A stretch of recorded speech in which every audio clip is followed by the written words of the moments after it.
Thanks for tuning in to this week's episode of the Speaking of Resilience podcast.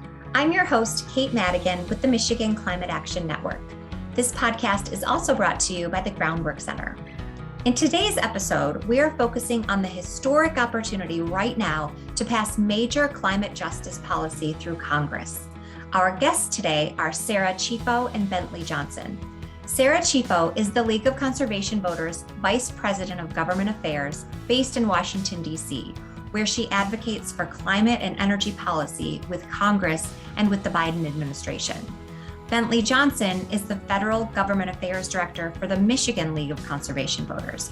And Bentley is in regular contact with our Michigan members of Congress about climate policy and other environmental issues. Join us for this discussion where we get an inside look at the policy that gives us a shot at keeping warming below 1.5 degrees, and to find out how you can help make it happen.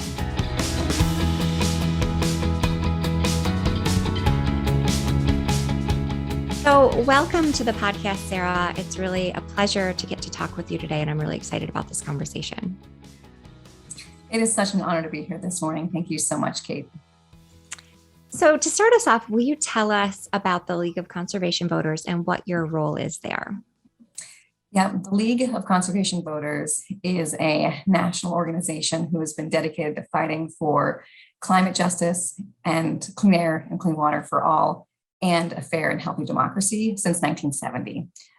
We help hold elected officials accountable. We help pass transformative policy, and we work with a network of state partners, including Michigan League of Conservation Voters, to execute this incredible work. I feel very lucky and privileged to have been part of the team at the League of Conservation Voters since 2009. That's when I started here. And we work also deeply in community organizing and have a whole side of our organization that also does political endorsements and campaign work. So we are quite a force, and I feel honored to be part of it.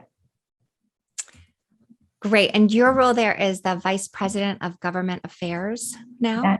That is correct. Yes. So I help lead our federal climate advocacy work with a great team of federal advocates and a great team across our organization, working on everything from communications to organizing to fundraising to all the rest. Excellent. And so today what we're talking about is there's been a lot going on in Congress and with the Biden administration around climate policy, especially over the past few months. So I'd love for you to summarize what is happening in Congress right now, especially with the bipartisan infrastructure bill and the reconciliation package and the timing of all of that. Of course. So it is an incredibly busy time in Congress. As I said, I've been doing this work with LCV for the better part of a dozen years, and we have a historic opportunity. An opportunity right now that only comes along once in a decade, if not longer, to pass historic and transformative legislation that takes the ambitious action we need on climate, centers good paying union jobs, and centers justice for communities who have been on the front lines of toxic pollution harm, as well as systemic racism in our country. So Congress has been in negotiations for several months, including with the president of the White House, on a dual track legislative process. The first of which that moved was the Bipartisan infrastructure bill.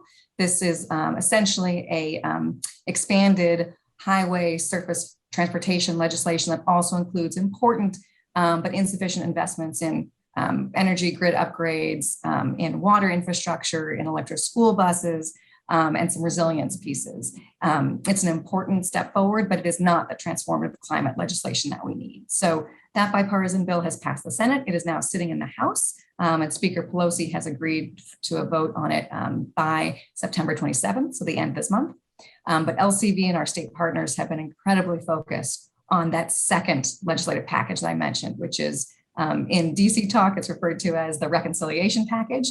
But for average folks, it might be more easily understood as the Build Back Better Act, because this legislation will have the investments that deliver on the president's agenda that we pushed hard for in the campaign, is wildly popular, that centers those investments in climate justice and jobs. It's also paired with a holistic approach to helping families from cradle to grave with the American Families Plan. And so this is a $3.5 trillion package that Congress is debating right now. And we are in the throes in the House of the committees marking up their pieces of that reconciliation package, because this legislation is spread across multiple committees. And we'll have that committee process done by September 15th, so coming up here. And then we are pushing for vote on the same timeline in the House as the bipartisan infrastructure bill. So these two bills are moving in tandem.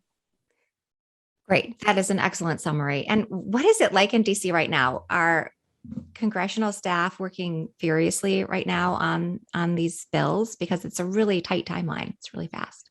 Yeah, it's an incredibly tight timeline. There has been, it's hard to state here, Kate, how much work there has been over the last year and a half to get ready for this big legislative push. And so I think it may seem fast to those your listeners who are not working on this day in and day out.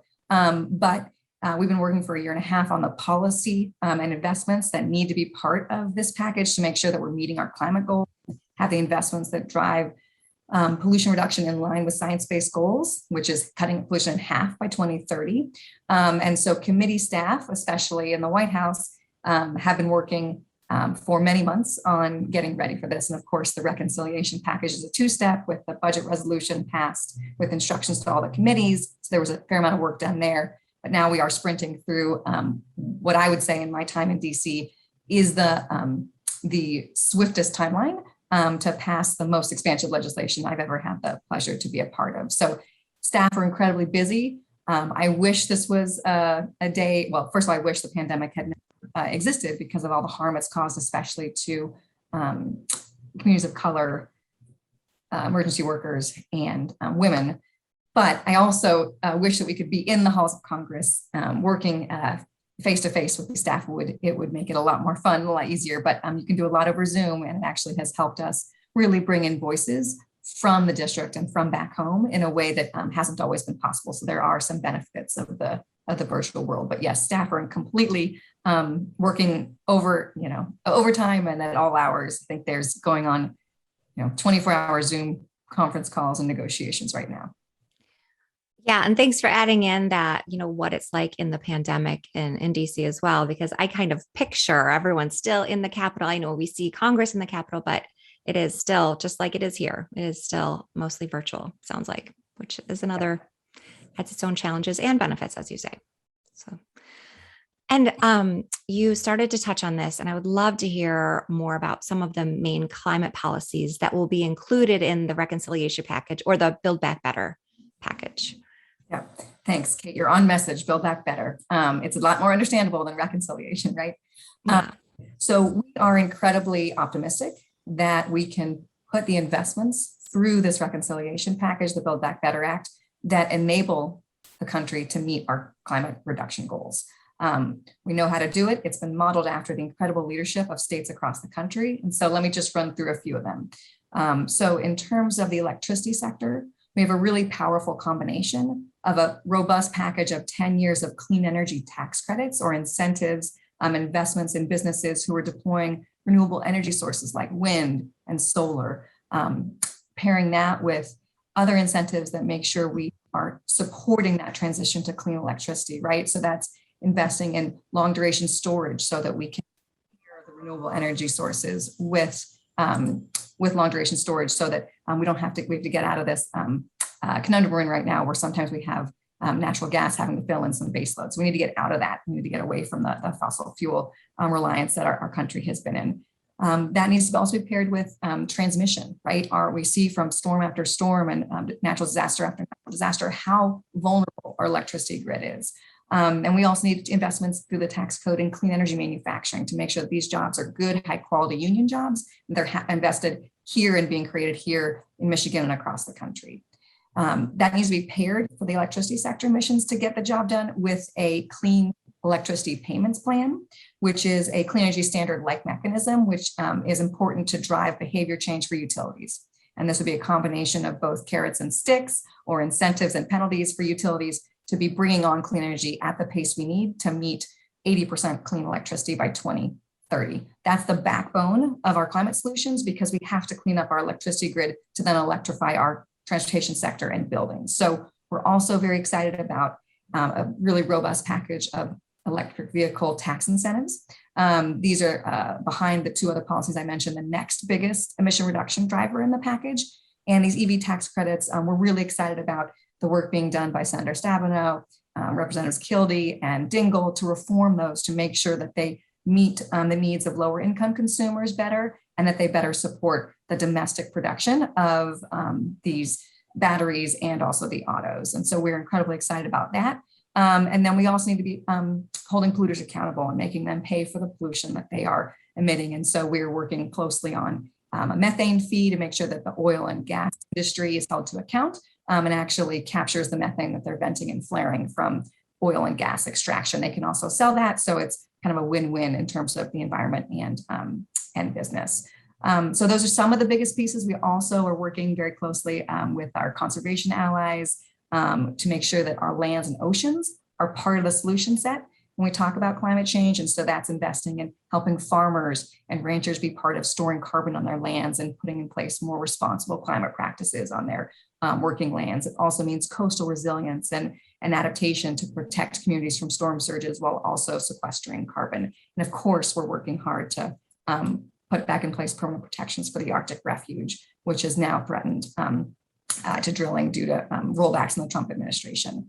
So those are some of the biggest pieces in the climate space. We're also making sure that as we invest in righting long overdue wrongs in our country. And that looks like investing in disadvantaged communities, communities of color, low-income communities who have been on the front lines of toxic pollution and have borne the brunt of those health and economic impacts. So we're making sure that we are advocating for a suite of incentives and investments that deliver clean water for all, invest in community redevelopment, workforce development, and make sure that we are cleaning up diesel pollution from ports and elsewise. So we are really excited about that combination and are confident that we have a lot of support both in the halls of Congress and out among the public for this really popular agenda.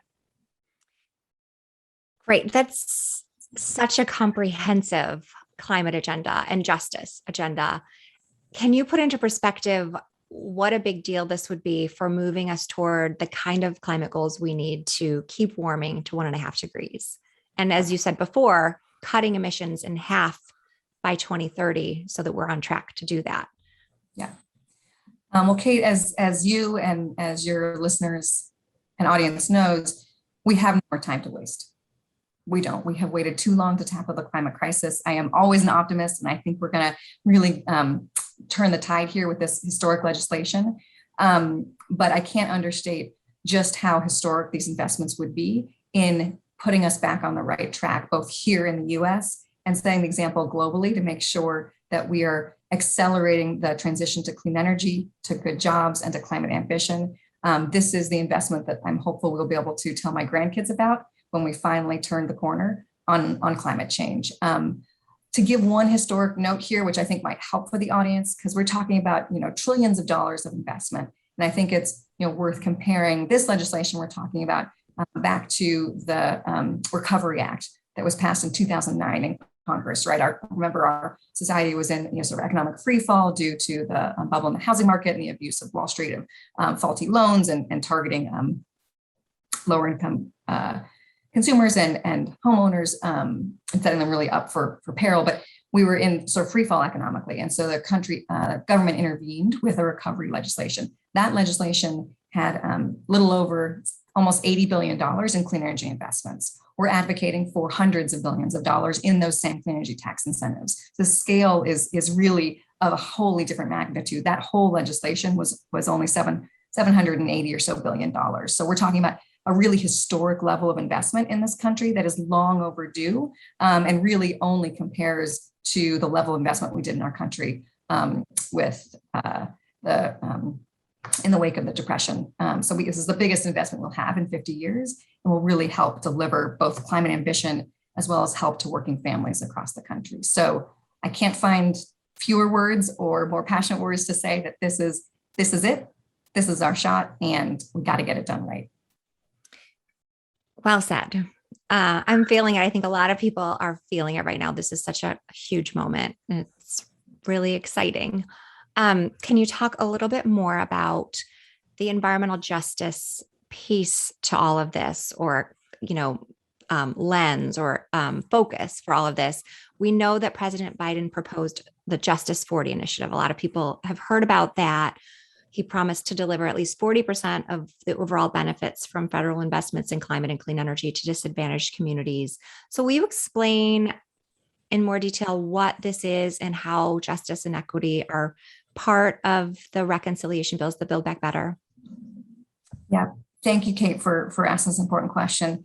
So the Justice 40 initiative, as you summarized so well, Kate, really is it is a sea change, a long overdue sea change for how our federal government approaches policymaking across the board, and especially environmental policymaking.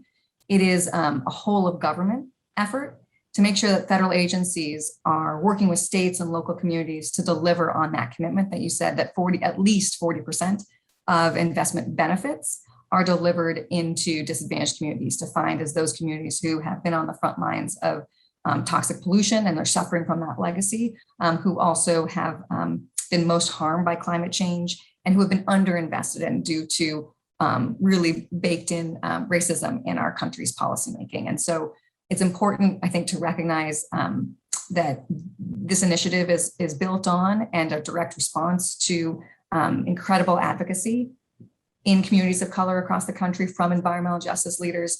On the campaign trail, President Biden and Kamala Harris really executed an incredible amount of listening in frontline communities and communities of color. And this initiative is a direct result of that listening. And it really is a holistic sea change in terms of how the federal government is going to hold itself accountable to make sure that we don't embed inequity into our policies, and that we're actively trying to undo the legacy of toxic pollution and harm, but also build wealth in communities who have been robbed of that opportunity for decades, if not longer. And so, we are really taking the lead of the environmental justice leaders and advocates who are guiding the Justice 40 initiative for the president and his administration. So there is a White House Environmental Justice Advisory Council, the first time that advisory council has ever been at the White House level. There's also an interagency working group across the federal government that's going to be working on implementing this program. So I offer that because in the past, EPA has been the tip of the spear with the environmental justice work across the government, and they still are in a leading role. But this is really a whole of government response, and we could not have a better leader in guiding these justice initiatives than Dr. Cecilia Martinez, who's the lead environmental justice advisor for the president based at CEQ.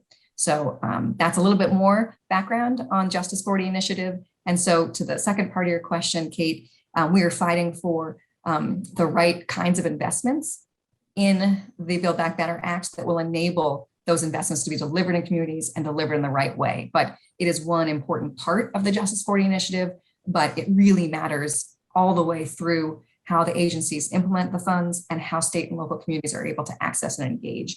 So that we're removing barriers for local communities, especially lower wealth communities, to access these funds and have the investment that they so deserve and need. Thank you. And I'm glad you brought up the White House Environmental Justice Advisory Council, because I was just looking at who's on there today, and Dr. Kyle White from the University of Michigan, who was one of the founders of the Michigan Environmental Justice Coalition, is also on there. So I think our audience would be interested to know that as well. We have a very slim pro-climate majority in Congress right now, and an administration that is championing climate injustice, which is a very rare moment. Can you highlight how important it is, this moment, and not only because of what has been proposed, which is huge, but also just this opportunity to get some major climate policy achieved right now while we have this chance? Perhaps a nugget of political history for your audience here. In the last 40 years, there's only been 4 years where there's been this same Democratic trifecta across the presidency and then both chambers of Congress. So just by historical standards, this moment, this alignment is incredibly rare, and it will not come around. This is, the last time we were debating seriously climate legislation in Congress, it was 2009. So now we're 12 years after that, and all of the predictions that scientists have been warning us about the impacts of climate change are happening faster and more severely. You know this, but our international cadre of the most respected climate scientists, the Governmental Panel on Climate Change has come out with its sixth assessment that says we are in code red for humanity. Scientists are known for speaking conservatively and cautiously. This is as much of an alarm bell as could be raised. And so this moment is both unique in terms of how rare it is, in terms of the alignment. It's also, I think, really worth noting the incredible demand that there is for this climate ambition, and from youth to partners in EJ to working with labor. It is an incredibly different moment and momentum than we had back in 2009. And I was lucky enough to be working on that legislation too. And so it really is night and day. We've got a robust clean energy industry. It was nascent and just a promise back then. And so we've got so much more going for us. But again, this is not an opportunity that will come along. And this fall and this next, 4 or 5 weeks is critical. We know that unfortunately, the political season kicks in and things in Congress really grind to a halt. And so this is our window, and we are all in to get it done.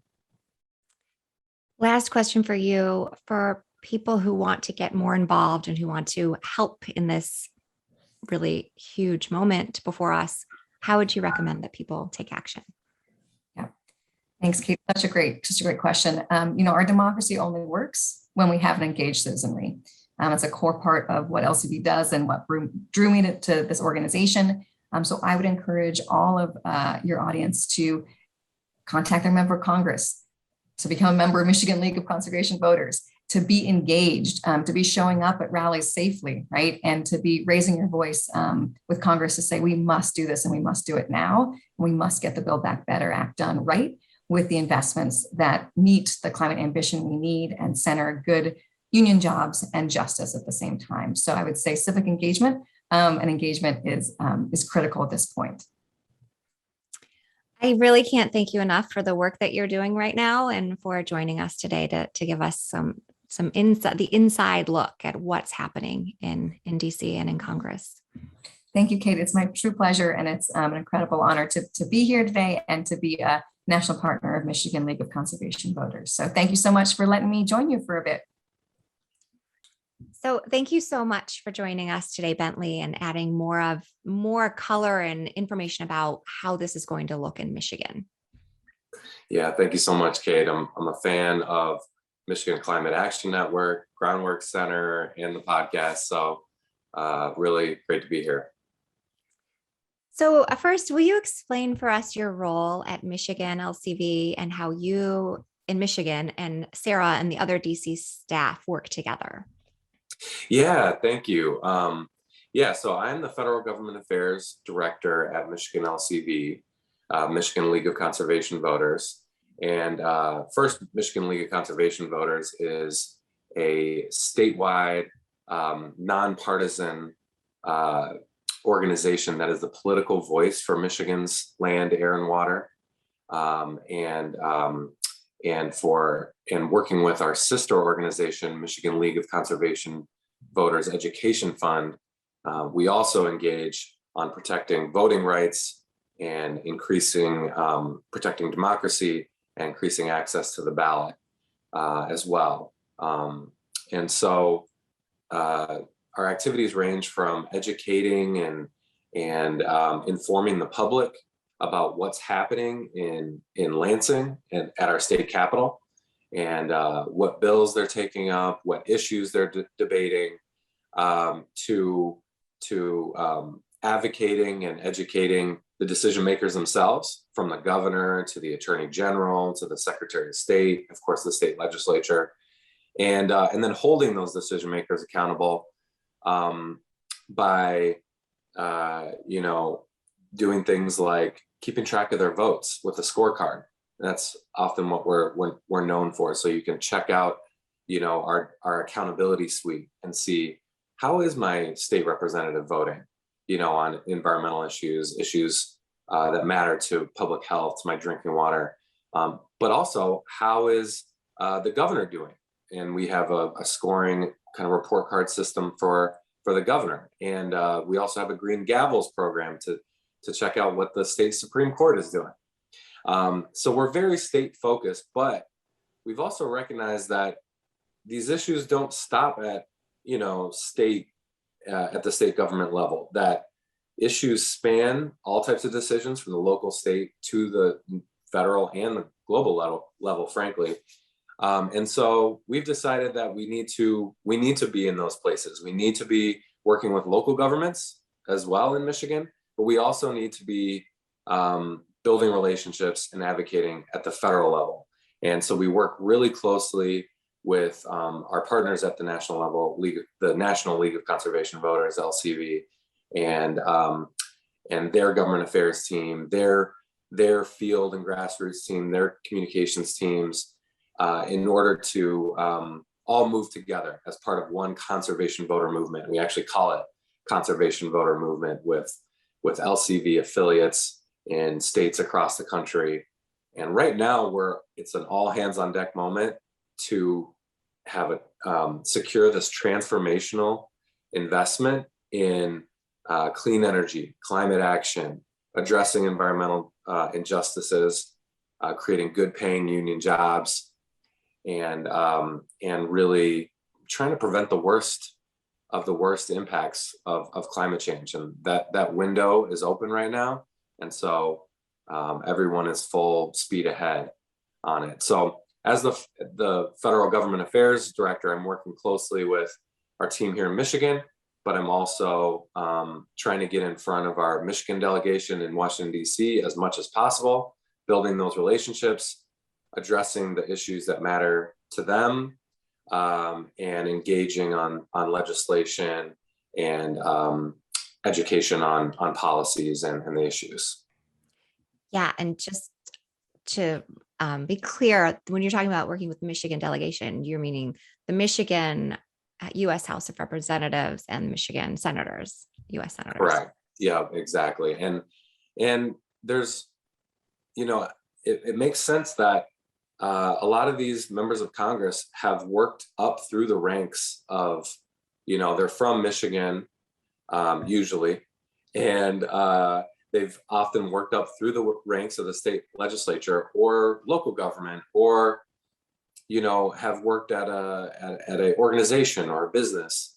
And so the state organizations often have those early relationships and often can have actually even greater access or be more influential in DC than a lot of the national groups. So that's not, LCV is very well respected and taken very seriously on the Hill through all of their accountability that they do.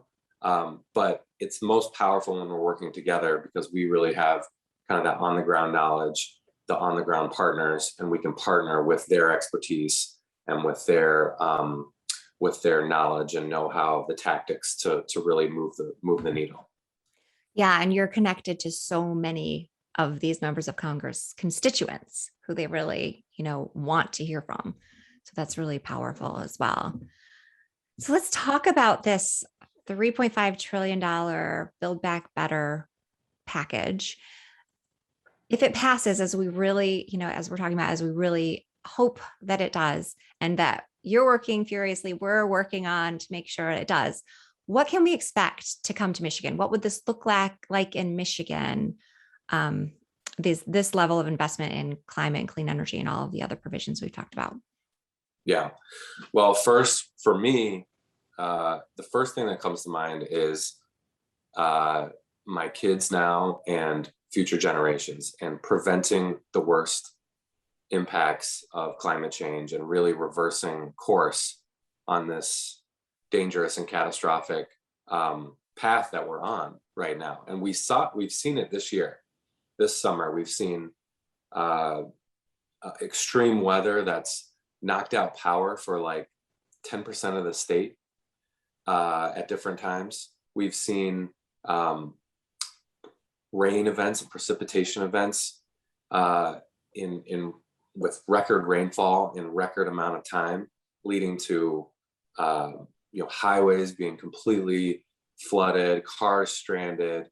Almost every time it rains, it seems in Southeast Michigan, people's basements flood, sewage backs up, raw sewage and combined sewage overflow spill into our Great Lakes. And it's clearly unsustainable. it's already unsustainable. We're already feeling the impacts. Our infrastructure is built for the last 100 years, and we're nowhere near ready to be resilient for the impacts that are already baked in to the warming that's happening now. So what I think of first and foremost is I want to state, nowhere is safe for climate change. I think Michigan gets a reputation of, oh, you're surrounded by the Great Lakes, this is a great place for climate change. Nowhere is going to be immune to the impacts of climate change. So what I want to see is our great state preparing for that and being part of the solution to rapidly draw down climate pollution, rapidly draw down greenhouse gas emissions, and help prevent the world from passing these climate tipping points that will really create unpredictable and catastrophic havoc from our fluctuating Great Lakes levels to the cumulative impact of pollution in different areas, especially industrial areas, especially in Black and Brown communities, and really make a better, more sustainable way of life for all of us. So that's number one. I think there's, but I think you've heard President Biden say this is a jobs plan, and they're really treating it as a jobs plan, as an opportunity to grow industries and strengthen industries here in Michigan, here across the country. And there's a huge opportunity for Michigan. I mean, I think one of the things that really first comes to mind is electric vehicles. And certainly there's a huge opportunity. Our big three are already moving toward electrification. They've already made announcements. They're going to be in the next 15 years phasing out internal combustion engine vehicles and going to electric vehicles. There's a whole industry. It's not just the big three companies where their jobs. There's an entire chain of businesses and companies and startups that can make the next generation of vehicles right here in Michigan with union labor. And they're fun to drive, they perform well, and we don't have to, even as we clean up our grid and we charge these electric vehicles with cleaner and cleaner energy, they are better for the environment, they're better for our health, they're not spewing toxic emissions. But it's not just electric vehicles either. It's jobs that already really exist that Michiganders are already doing, that there'll be a lot of work. One example, replacing lead pipes and replacing our sewer systems, helping separate our drinking water and our storm water and our sewer systems so that we don't have raw sewage spilling into our waterways, spilling into our drinking water, sources of drinking water. It's things like weatherizing homes and schools, installing state-of-the-art heating and cooling appliances in our homes, heat pumps, so that we have more comfortable living, and it's much more efficient, and we can get huge cost savings out of that, and we can get huge emissions reductions out of that.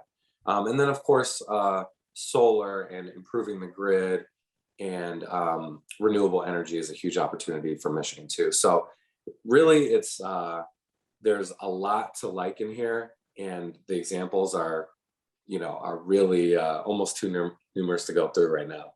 Yeah, I'm glad you brought up the examples of electric vehicles and of also the high efficient, what did you just call them?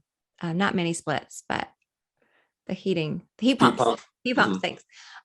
We had Douglas Jester on a few months back talking about how we can meet our carbon neutrality goal in Michigan. And we were talking about what this means to achieve carbon neutrality by 2050. 29 years away. It means by 2035, every new home heating system has to be electric, and every new car on the road needs to be electric.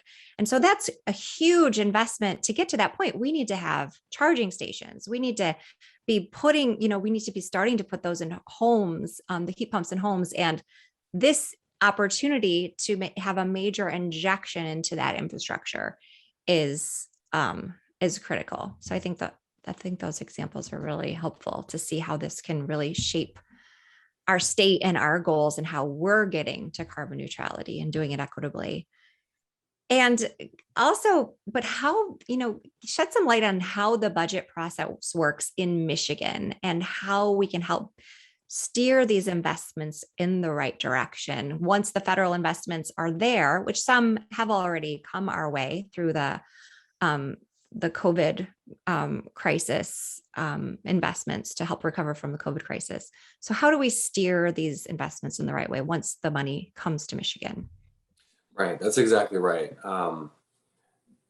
We've already had a good investment to address the COVID crisis, like you said, through legislation like the American Rescue Plan, which was passed earlier this year. And that money is, a big chunk of that money is already hitting the coffers of local government. And local governments are looking at projects right now to both address the impacts of the COVID crisis, but also to improve some aspects of communities. And there's an opportunity to do that in a sustainable way.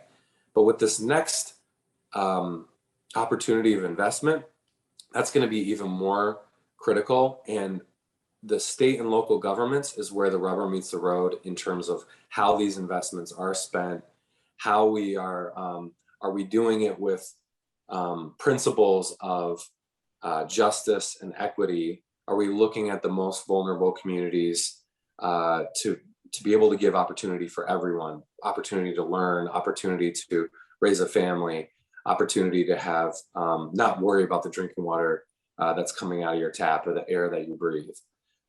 So engagement at the local and state level, if these pieces of legislation do get done, and that can be the Build Back Better Act or the Bipartisan Infrastructure Bill, or both, they really are complementary. So engagement at those levels is super critical. And to give you one example, the state, to give some insight into the budget process, the state legislature is just entering a period right now in the next couple of weeks to finalize the state budget and come to a deal. And we're all hoping that there can be a deal that does invest in clean air, clean water, and sustainability. But immediately after that, they're going to turn their attention to supplemental budgets. They just call them supplementals to spend some of those federal dollars that we weren't necessarily anticipating we were going to get. So right now is actually a critical time to engage your state representative, your state senator, on how you think those federal dollars that have already been passed through to the state should be spent. And that's important for this next, for future federal spending, because it's an opportunity to highlight programs that maybe have been underfunded, highlight cleanup and remediation, highlight investments in our water. And the more that they hear from people now for this part of the budget process, the more they're going to be thinking about those programs and projects and wanting to see them succeed and keep investing and keep that consistency. That's one of the challenges of year-to-year budgets is, you might get an infusion in something one year and then it might be cut the next year and you lose that momentum. So we have a really great opportunity to have a transformational investment, to take our infrastructure, which the American Society of Civil Engineers has rated a D+ in Michigan, and really bring that back up and make up for lack of investment that we've had for years. So it's not just the federal delegation and our representatives in DC that need to hear from us. The state needs to hear, about specific projects, specific programs, and broad principles of how to deploy these investments wisely. That's a really great point. And so, reaching out to your state senator and your state representative and letting them know that you really want them to invest in climate solutions and safe drinking water and clean water. Is that what you would recommend? Yes, absolutely. And it's not just the state legislature. I think people would be surprised the access that you can have with your state representative and your state senator, but and they hold regular town halls, but you can also reach out directly to their offices. But you can also have access to the various agencies in the executive branch, from the Environment, Great Lakes, and Energy Department to even agencies and commissions that kind of stand on its own, independent of the legislature and the executive branch, like the Michigan Public Service Commission. And there's opportunities to engage with the Michigan Public Service Commission on how are utilities, how are we holding our utilities accountable for making investments in the grid, cleaning up the grid, doing it in an affordable way so that they're not just raising rates year after year, yet we have some of the worst service and reliability in the Midwest. And so you can have access. Another example is weighing in on cases like the Line 5 tunnel review. And it's amazing that if you do reach out and you can set up meetings, you can set up calls, you can make comments, that you can talk directly with commissioners, with state board members, with career agency experts and scientists. And so get involved, and I think you'll find that you can make a difference. You can ask questions, get answers, and have your suggestions be taken seriously.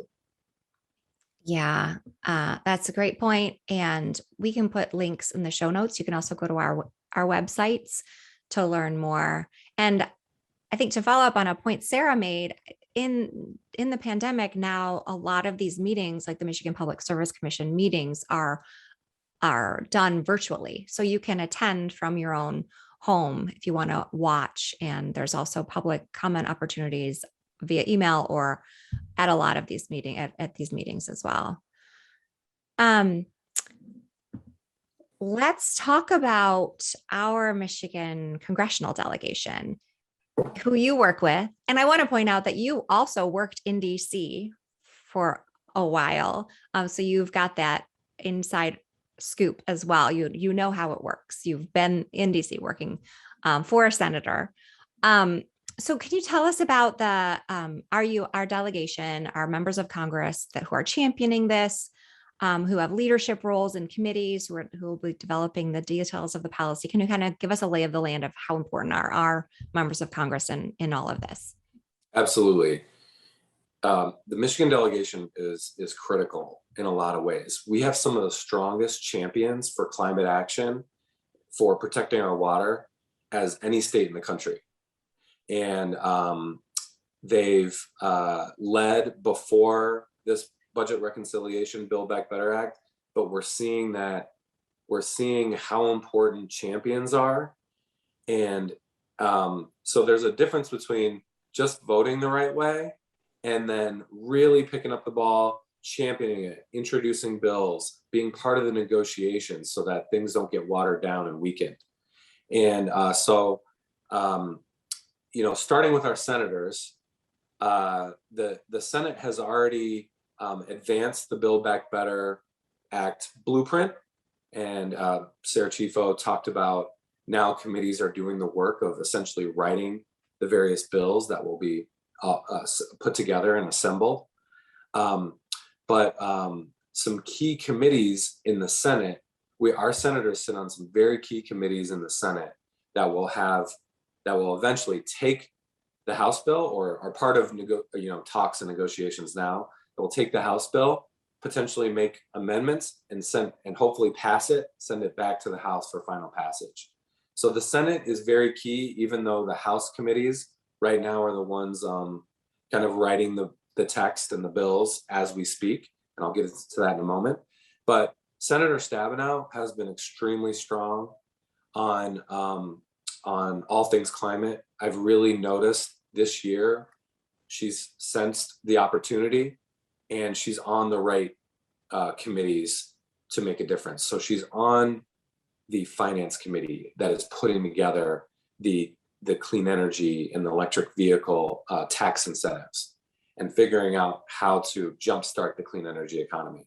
She's the chair of the Agriculture Committee, which has an incredible role of turning an industry, in a way of growing our food that is right now contributing to the climate crisis and making it a solution and making hopefully a net positive in terms of carbon emissions.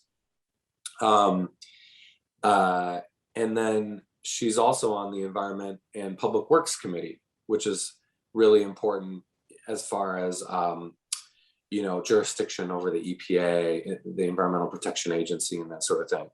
Senator Peters complements those committees, and he is the head of the Homeland Security and Government Affairs Committee, which sounds like, well, Homeland Security, it doesn't sound like there's a whole, big role here, but that's actually the organization that oversees FEMA, and our emergency response. And there are amazing opportunities to get grants for communities to prepare for extreme weather and build resiliency. And that's exactly what he's working on with a provision that he's secured called the Storm Act. And and then he's also on the Commerce and Science and Transportation Committee, which is a key committee to think about our infrastructure, our surface transportation infrastructure, our roads and bridges, and trying to avoid some of the same mistakes of the past, hopefully using more green infrastructure and using conservation solutions rather than paving everything over as we upgrade our infrastructure. So some absolutely key committees there. Again, they'll hopefully take what the House has done, and hopefully a lot of the disagreements will be ironed out and pass it and send it back to the House. Over in the House, we have amazing champions in Congresswoman Tlaib, who has been so strong on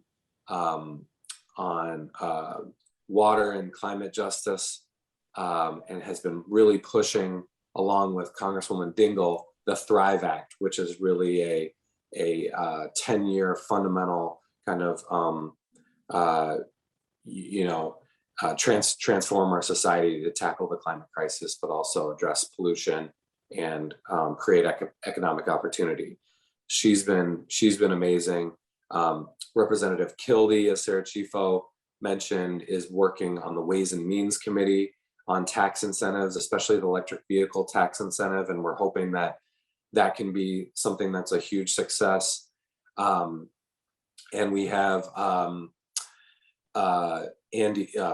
Representative Andy Levin, who's also been just an amazing champion, especially as it relates to climate and labor, and making sure that labor unions are part of the transition to clean energy, and that workers that we're thinking through communities that that have depended on fossil fuel power plants for jobs and for a tax base, and we're thinking through what's the future look like and how do we get there.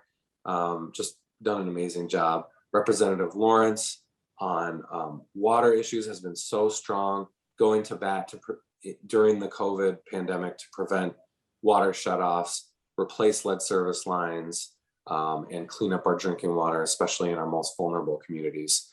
And I mentioned Debbie Dingell, but she's on the Critical Energy and Commerce Committee, which has a lot of the jurisdiction over how do we clean up our grid, our energy grid, and how do we use that carrot and stick approach with utilities to speed up even faster and get to, cut our climate pollution in half by 2030 and go 100% clean energy by 2035. And she's all in on that. So it's been great. I would highlight Representative Alyssa Slotkin as someone that is deeply concerned about climate change and takes and does a really good job of using her national security background in framing why it's important for national security that we address climate change. We're seeing climate change create instability around the world, and we have to get on top of it in order to maintain peace. And so she's on committees that aren't as involved as writing the legislation, but they are critical in terms of climate change writ large. She has been a little more cautious on the overall spending. She's expressed some concern, but I think if we see the bill written as planned, where we're going to pay for it through things like a polluter pay mechanism with methane fee, if we're going to really get the tax code in a fair and equitable way, where the 1% and corporations are actually paying taxes in the first place, but paying their fair share, then I am confident that Representative Slotkin will be there in the end voting for this, and she's already voted and deserves thanks for voting to advance the overall blueprint just a few weeks ago. And Representative Haley Stevens, she's on the research and technology. She's the chair of the Research and Technology Subcommittee, and so she is really looking at the investments in research and development that will be needed for our next generation of climate solutions, which is so important to invest in now, as well as our Education and Labor Committee to make sure that all the other pieces of the Build Back Better agenda, from childcare to education and our schools, are really thought through as well, and we make investments there.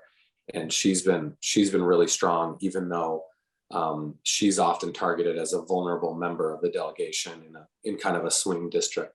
But she's been very strong in support of infrastructure and climate action. So that was long-winded, but suffice it to say that everyone has a role. I only went through Democrats because, unfortunately, the Build Back Better Act largely has not seen anything but opposition from Republicans. They've been good partners to some extent on the bipartisan infrastructure bill, and that remains bipartisan. And we've seen members like Representative Peter Meyer and Representative Upton talk about the importance of addressing climate change, but we really need to see that in action and with their vote and with their participation. And so we shouldn't leave Republicans out of the equation. But right now we have a window to get an extremely strong transformational Build Back Better Act with just the Democrats, and that's how they're proceeding, and we can't afford to water it down. This is really the floor. This 3.5 trillion investment is really the floor, not the ceiling, and we need to continue this momentum even after we get it across the finish line. That was a really, really helpful breakdown of our Michigan members of Congress and important roles that they're playing. And to follow up on your last point, I think it's worth pointing out that this reconciliation process is the way for the Senate to avoid the filibuster. So they can pass this with the slim majority of Democrats, who are also currently the pro-climate voters. So that's why this reconciliation process is so important as well. Thanks for underlining that. Yeah. And so for our listeners, what are specific actions people can take right now, especially with our members of Congress? first of all, I would say do something. Sometimes it feels like we're helpless or we're powerless. It feels like these decisions are being made in back rooms, influenced by special interests, influenced by money. But it all adds up. So do something, even if it's just sending an email. Lots of get associated with a group, because lots of groups have, just really easy ways of just sending a quick message to your senator, to your representative. So at the very least, do that. But I would challenge people to go an extra step and make a call and call the office directly, ask to speak to the staffer that works on environmental issues. And that's much better than just leaving a message. If you can, request the meeting to meet with the office, and you absolutely can. You can request a meeting to meet with the member of Congress themselves or staff, and you can get some time. You can get 15 minutes, 30 minutes to go through your list of priorities and your asks. And really the ask is, get the Build Back Better Act done that centers climate justice, equity, addressing pollution, creating good paying union jobs, and protecting our water. But if you want more specifics on specific programs that kind of need that extra boost, I'll give an example. The Civilian Climate Corps, which is a great concept based on kind of the New Deal Civilian Conservation Corps, where we can create a program to help plug young people into amazing jobs to help build resiliency, improve our infrastructure, educate the public, and model what jobs can look like in the clean energy economy. So there's other programs like that could be highlighted a little more, and there's a lot in here that you can pick up as, you know what, I feel really strongly about PFAS contamination, and we need money for cleanup. We need money for PFAS-free products like firefighting gear, foam and gear for firefighters that don't have PFAS and aren't, contaminating their bodies. And you can highlight that. And then in general, I would say, organize your network, tap into your network. Do you know anyone that does have access to a congressional office, that does have some sway in the community, that is considered a leader or a business? Talk to them, encourage them to get involved.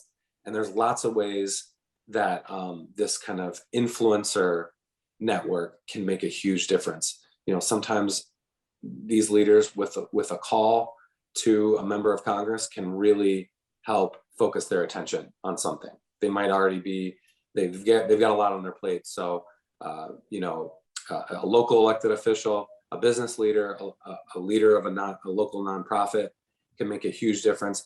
And then not only can they make a call or an email, but they can write an op-ed. They can write a blog post. And there's lots of organizations like Michigan LCV, like Michigan Climate Action Network, that can help with that, make it an easy process, make it as painless as possible, and make it feel really good that you're making a difference. We can send out sample social media, sample letters to the editor, and you can kind of just take that, make it your own, post it, and spread the word. So do something and then do a little bit more after that. I love it. Great answer. Is there anything else that we haven't covered that is important to talk about right now? I would love to cover all sorts of things. We've covered a lot, and it's been a real pleasure to be on, and looking forward to future podcast episodes and working closely with you.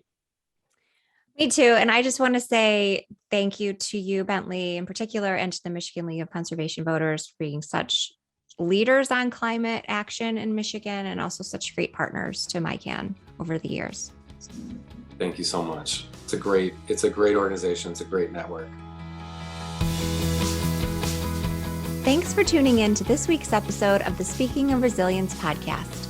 You can find more episodes of the Speaking of Resilience podcast at our website, groundworkcenter.org/podcast, miclimateaction.org/podcast, or on all major podcast platforms. If you appreciate this content and want more of it, stay up to date by subscribing to the podcast wherever you listen in. Don't forget to like, subscribe, and leave a review. This helps other listeners find the Speaking of Resilient podcast. Like us on Facebook, Instagram, and Twitter at Groundwork Center and at MI Climate Action. Speaking of Resilience is created by the Groundwork Center for Resilient Communities and the Michigan Climate Action Network. This episode was produced by Taylor Cramer of Cold Shower Media in collaboration with Nick Loud of the Boardman Review.